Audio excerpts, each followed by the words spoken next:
E aí esse poder revolucionário, vamos chamar assim, que chamado corte, tomou o poder em Portugal, exigiu a volta de Dom João VI. Sim, da família real inteira. Da família real inteira. Só que o Dom João VI, ao contrário do que a historiografia fala, era muito esperto. O Napoleão disse que o único príncipe que o enganou foi Dom João VI. Muito culto, das maiores partiturotecas da Europa, era dele, né? Era a terceira maior do mundo, se não me engano. Perdia para Viena, Vaticano e depois era portuguesa.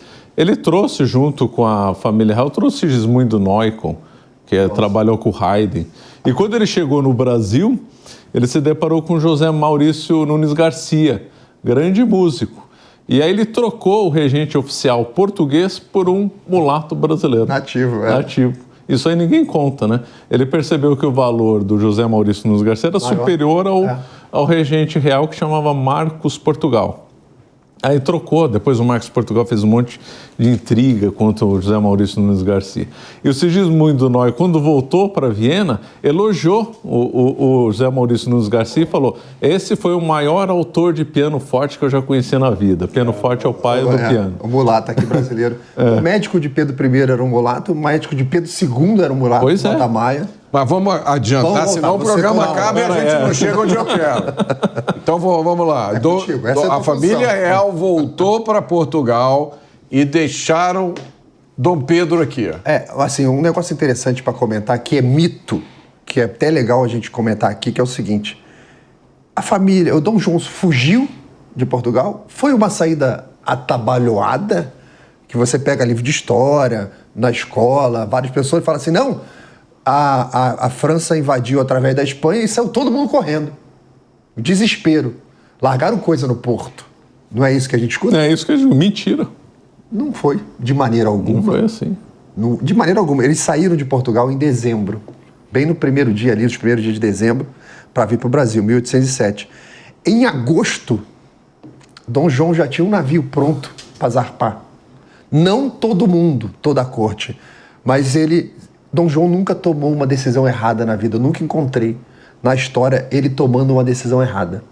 Ele sempre era muito precavido, analisava todos os cenários, demorava para tomar uma decisão. Porque ele consultava muita gente, ele não era cabeçudo. Consultava um monte de gente. E o pessoal falava que por essa demora, ele era indeciso. Ele falou, não, ele não errava a decisão depois, então acho que não era indecisão. Estava vendo todos os elementos. Então ele já tinha um barco preparado desde o mês 8 de agosto. Então você tinha que pensar no contexto da época, que é, a família real vem para cá, ok. Napoleão podia saber disso? Não. Então era secreto. Para ser secreto, a corte não sabia. Mas ao mesmo tempo ele tinha que preparar toda a logística. Mota, Marcelo, imagina, você vai viajar final de semana com a família. Você vai para o Rio. Eu precisava desses 6 meses lá, Dom João, para preparar uma viagem final. Para preparar a viagem. Mas a minha mulher não me dá. Então, a logística tua, eu tenho que preparar o carro, vou botar o carro na revisão, eu tenho que ver as malas, a quantidade de dias, roupa, hotel que eu vou ficar. Você não tem toda uma logística? Imagina você fazer isso para 20 mil pessoas. Preparar. E ainda esconder tudo. E ainda oculto, escondido. Então, quando Dom João convoca a Assembleia de Estado lá, a reunião de Estado, para decidir pela saída, já estava tudo decidido já. Foi meio que para dar informação para os ingleses estavam... Porque Dom João recebeu 2 ultimatos no mesmo período, um francês e um inglês. E outro inglês. E Portugal se dividiu, tinha o partido inglês e o partido francês. É loucura.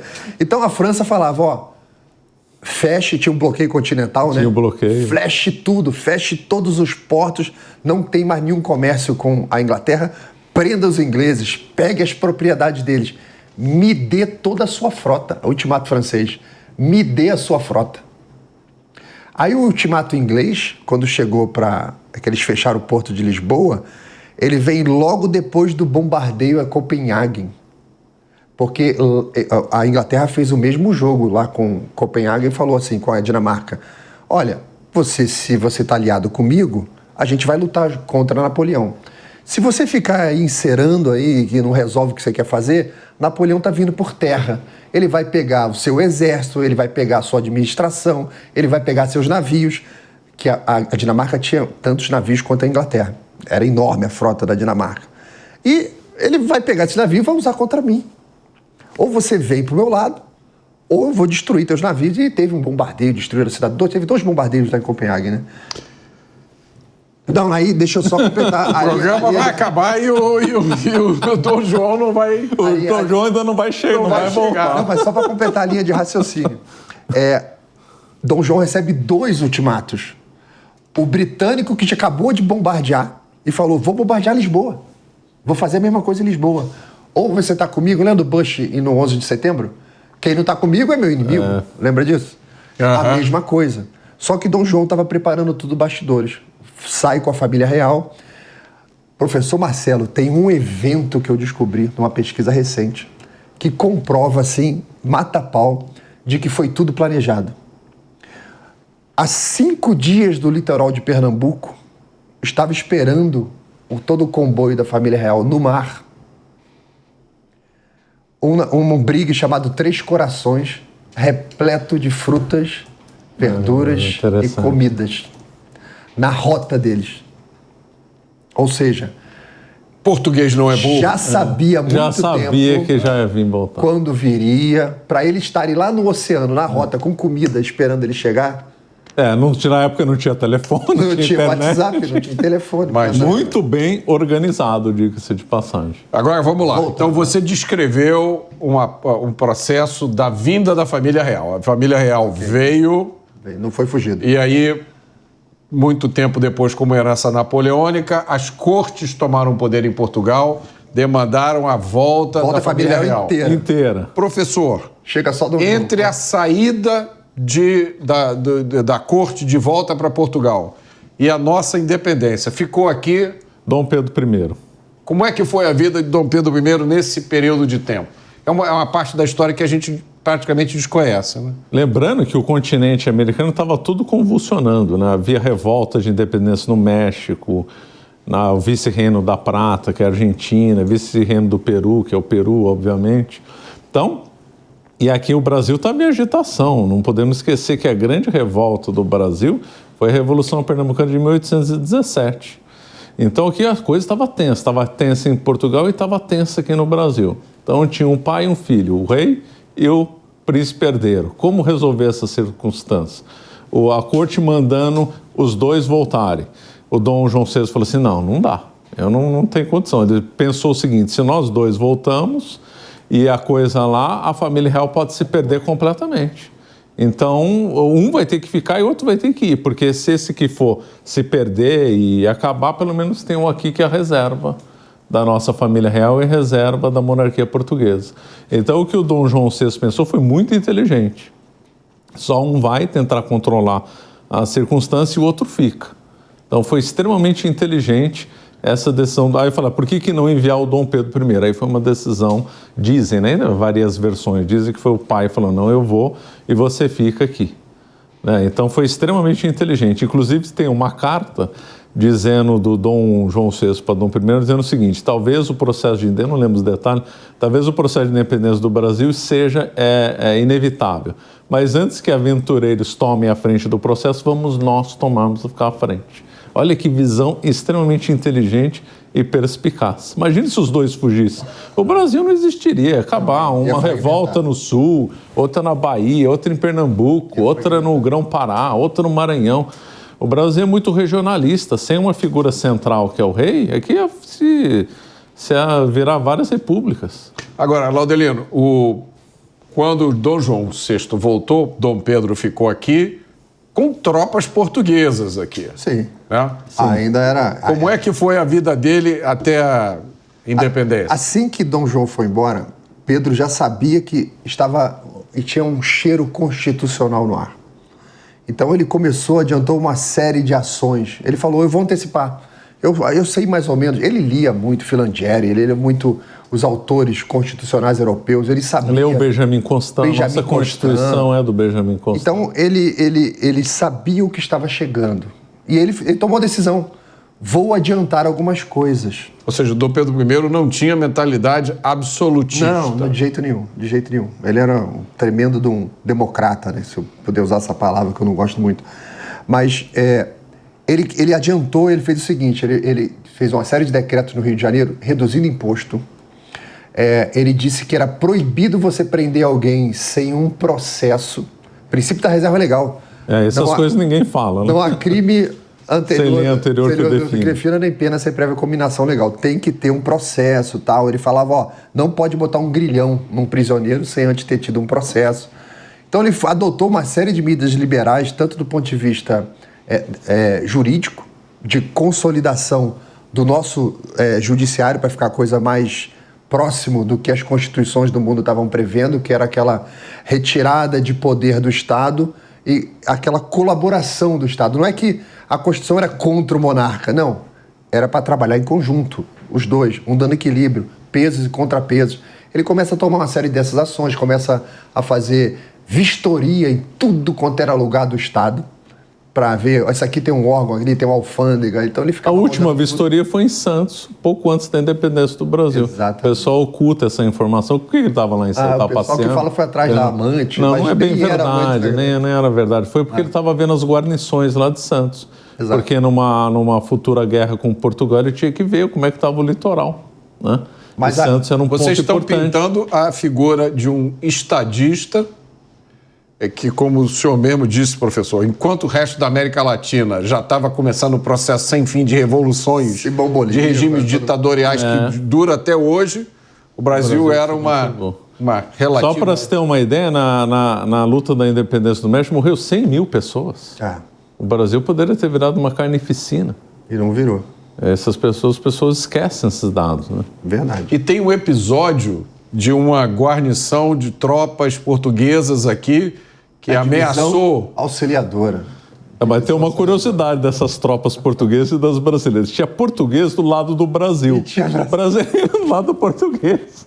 Então não era assim como é pintado na história. Na luta da porque teve luta na independência. Teve no Piauí, Cisplatina, na Bahia. Grão-Pará, Bahia foi a principal. E aí pensa, não, então era português de um lado, brasileiro era misturado. Tinha brasileiro do outro lado, bem parecido com a guerra da independência americana, onde você tinha colono que era a favor do rei. Os colonos legalistas do lado do rei. Exatamente. Com os holandeses tinha índio brasileiro ao lado dos holandeses matando brasileiro lá. Então tem de tudo. A divisão auxiliadora recebeu uma ordem das cortes portuguesas para levar o Pedro I embora para Portugal à força. À força, exatamente. À força. Aí entra o convento ali de Santo Antônio, a Rábida, Sampaio, eles fizeram um abaixo-assinado no Rio de Janeiro. O Rio de Janeiro tinha 60 mil habitantes. Antes da chegada da família real tinha até menos. Chegaram 20 mil, de repente, aí encheu a cidade. Mas eles conseguiram 8 mil assinaturas na capital, que foi enorme a adesão. E o pessoal do comércio tinha português que pegava em armas para defender a permanência de Pedro I.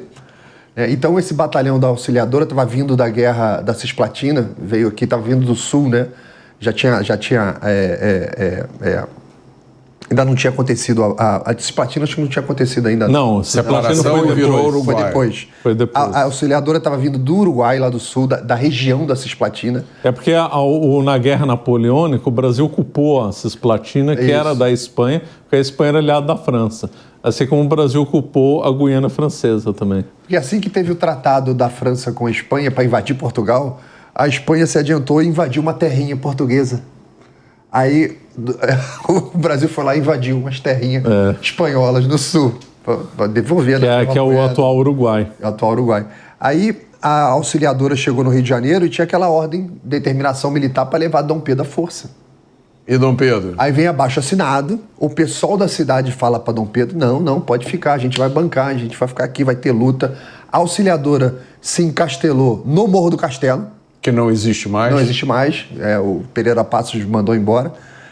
E eles ficaram lá em cima, só que a divisão Auxiliadora é uma tropa profissional. Estava num número menor, dava mais ou menos uns 3 mil soldados. Mesmo que você tivesse 8 mil cariocas, seria um massacre. Porque é uma tropa profissional contra a população. E tinha padre no meio da população, estudante, todo mundo lá. Que coisa fascinante quantas vezes a população encarou brasileira e a gente não sabe de nada disso. Em várias situações. Conta a gente. Segunda Guerra Mundial, a população se antecipou ao governo. A população forçou o governo a entrar na guerra. Questão Christi, a população se antecipou ao governo. E aqui, na divisão sul. Termina a história da Dia do Fico. Eles foram para o Morro do Castelo, se prepararam para o combate. Hoje é o estacionamento ali da Praça 15, ficaram umas tropas também da Auxiliadora ali embaixo. E os brasileiros ficaram no Campo de Santana, se reunindo. E só enchendo de gente, a população chegando e tal. E existia a lenda que Dom Pedro I, que o comandante da Auxiliadora era o Cuidado com o que você vai contar. Alvilege, ele já até sabe. Comandante Alvilege. Existia a lenda que Dom Pedro tinha adquirido um certo nível de intimidade com a esposa do Alvilege. E com a do comandante da Auxiliadora. Diz que ele... uma amizade ali, né, com a esposa dele. Eles não se batiam muito bem. Então, eles viram que aquilo ia dar uma chacina, que ia dar um problema. A Auxiliadora recuou. E foram, acho que, para Niterói. Saíram para o outro lado, para Niterói, com a promessa de que eles iam embora. Tanto que eles demoraram um tempo para ir embora. Um dia, Pedro I ficou irado, foi lá no navio, tem até uma pintura de um quadro e ele expulsando, assim, parece Dom Pedro I com a mão assim, mandando os caras embora. E é interessante ver esse quadro, porque quando você vê as dimensões, o Pedro I parece um cara alto, e ele era um cara alto para a época. A descrição de que ele é um cara, embora tivesse 1,70 m e pouco, era considerado um cara alto para a época. Então, a divisão auxiliadora vai embora, né, e você meio que pacifica o Rio, e a ideia de que ele, Leopoldina e os príncipes não iriam. Eles ficariam. Foi o dia do Fico. O dia do Fico, dia 8 de janeiro.